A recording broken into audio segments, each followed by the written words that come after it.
musamman magana tsaro din nan ina ba ku tabbaci muna addu'a kuma ga Allah da izinin Allah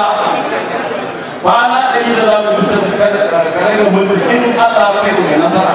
to da izinin Allah ɗaya daga cikin abin da za mu yi murnar samun cin nasara shine ya zama to al'umma jihar Katsina ku ce muna kwana muna tashi muna shiga ko ina fatan jihar nan wani abu ne same ku kuma mun san da cewa akwai matsaloli na rashin abun yi muna da dabaru da tsarurruka kuma shi yasa ko ga cewa da izinin Allah yana amfani da zuciya tun yanzu yana albarkatar mu da mutane wanda za su zo su ba da shawarwari su ba da gudunmuwa hanyoyi daban-daban wanda za ku ga cewa an kawo tsare-tsare wanda al'umma jihar nan za su ga cewa wata sabon rayuwa ta dawo musu. Saboda haka ina godiya kwarai da gaske kuma ina tabbatar da al'umma jihar Katsina cikin ɓangaren lafiya wanda yau kowane taki in ka je asibiti sai ka biya kuɗi. Na ziyarci asibitoci daban-daban sai da na duk da da saboda irin yanayin da na asibitoci marasa lafiya saboda naira ɗari biyar sai mutum gudu a ƙasa suke kwance. Saboda haka da ni da shugabannin ƙananan hukumomi da sanatocinmu da 'yan majalisar mutane ina ba ku tabbaci za mu kullo da tsari wanda cewa izinin Allah babu wani da zai sake zuwa asibiti a cikin biya kuɗin Allah. Za mu kullo da tsari a babu tabbatar da cewa muna samar da magunguna kyauta a asibitocinmu kuma za mu tabbatar da mun inganta yanayin asibitocinmu da kayan aiki da ƙwararrun malamai wanda za mu tabbatar da cewa al'umma da ta same su za ka je asibiti a nan magani da izinin Allah ba tare da ka biya wani abu ba. Muna sane da irin matsalolin da ke damu bangaren ilimi. Mun san cewa ilimi ya lalace kwarai a jihar Katsina. Yana ɗaya daga cikin shi ma bangaren da izinin Allah ya haɗa kai ga nasara za mu fuskanta za mu tabbatar da izinin Allah yaranmu da suke zama a ƙasa. Mun tabbatar da cewa su kansu sun samu wata sabuwar rayuwa sun ga cewa suna da wani abubuwa suna da ƙwararren malamai suna da kayan aiki sun kansu malaman za mu tabbatar da cewa mun yi wasu tsare-tsare wanda za mu tabbatar da duk malamanmu wanda suke kowa musamman a matakan firamare wanda shi ne tubali na ilimi mun tabbatar da yaranmu kafin su je makaranta ta gaba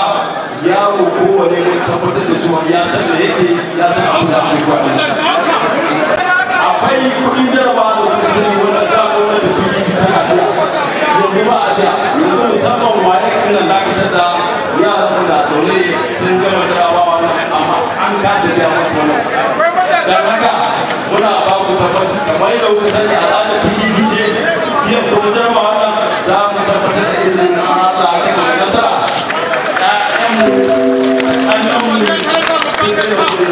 Biyan kuɗi jarabawa za mu tabbatar da gwamnati duk da cewa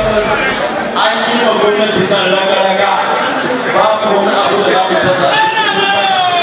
amma cikin izinin Allah da taimakon shi yana da cikin tsare-tsaren da za mu ɗauko ƙwararru wanda suka san hanyoyi suka san yadda za a yi farfaɗo da tattalin arzikin ƙasa muna da irin su ga su irin a can kasar nan abin da suka karanta ke nan ya naira za ta koma naira tu wacce hanya za a samu kuɗin shiga tun yanzu da kuɗin shiga shi cewa ya samu ƙwararru abokan shi wanda suka san hanyoyin da za a samu yaya jihar Katsina za ta zama to tana dogaro tana yin albashi ba tare da ta jira kuɗi daga gwamnatin tarayya ba. Saboda haka mun san cewa kuma ƙwararru ne akwai hanyoyin da za su gudu mana da su wanda cewa yanayin da za mu samu jihar da da na gaya muku wanda kowa ya sani sun yi ma asusun jihar Katsina raga-raga wanda ɗimbin ɗaruruwan biliyoyi da suka ciwo mana kuma babu wani abu da za a nuna ƙasa babu abu da za mu tada. Saboda haka muna da buƙatar a jiha ta musamman irin ƙalubale da za mu tada amma mun san cewa ana ikon shi da rama shi cikin ƙanƙanin lokaci Allah zai kudo mana da hanyoyi da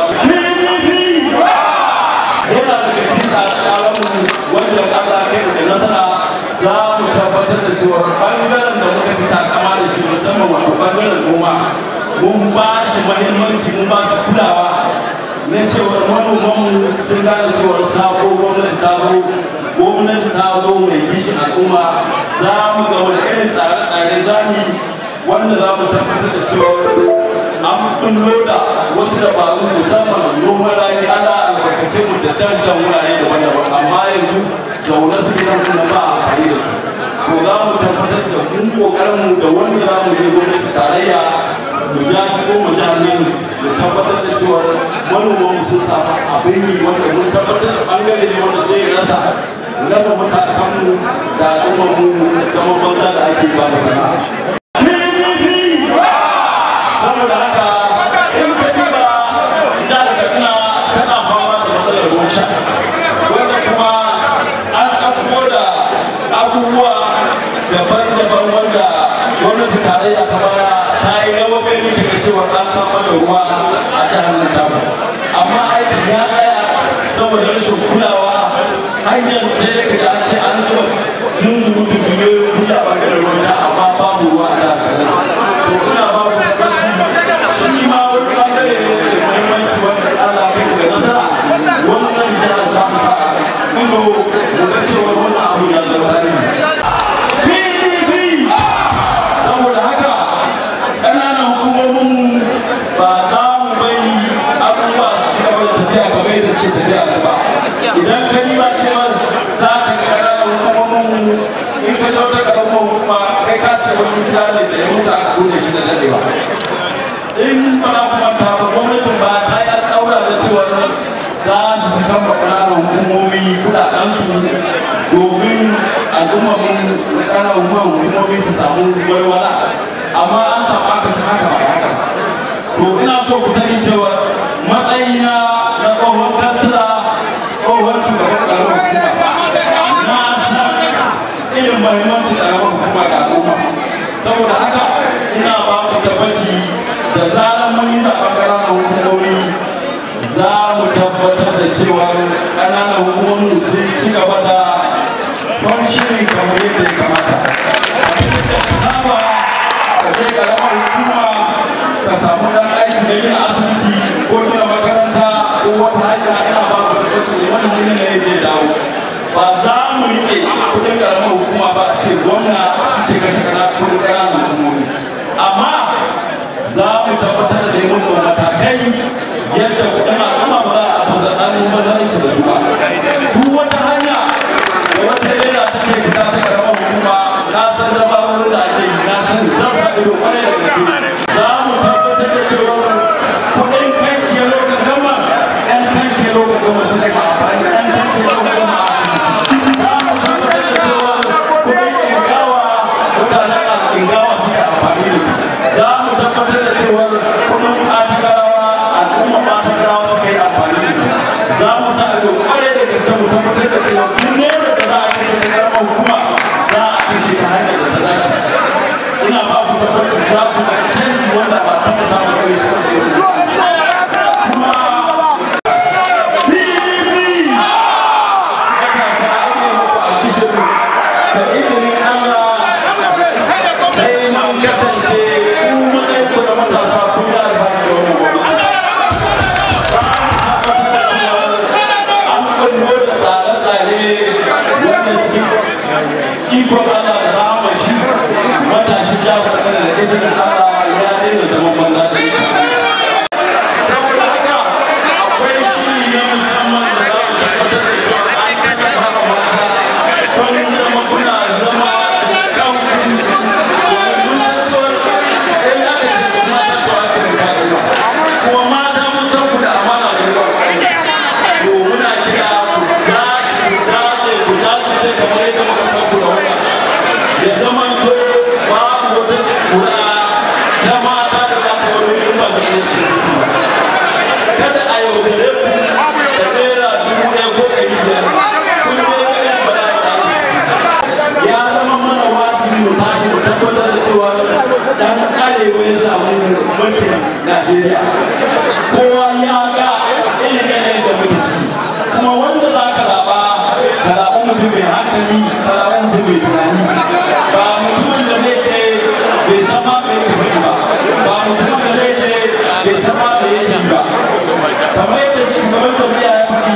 ɗan takararsa na shugaban ƙasa ya ce yana kamfen saboda jama'iyyar PDP ke na shi jama'iyyar PDP ma da ma'ada yana cewa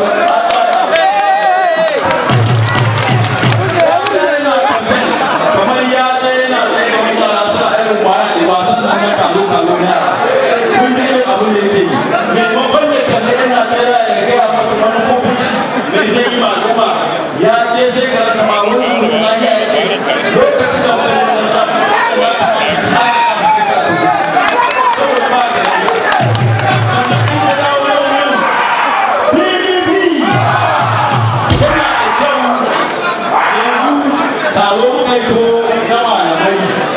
yana ɗaya daga cikin jan hankalin da suke cewa in za ka zaɓi shugaba ka zaɓi kamunin shugaba shugaba mai ɗa'a shugaba wanda ya san da Allah ya shirye mu Allah ya gane da mu Allah ya kaɗe mu Allah ya sa mu hanyar da ke ta ce da mai girma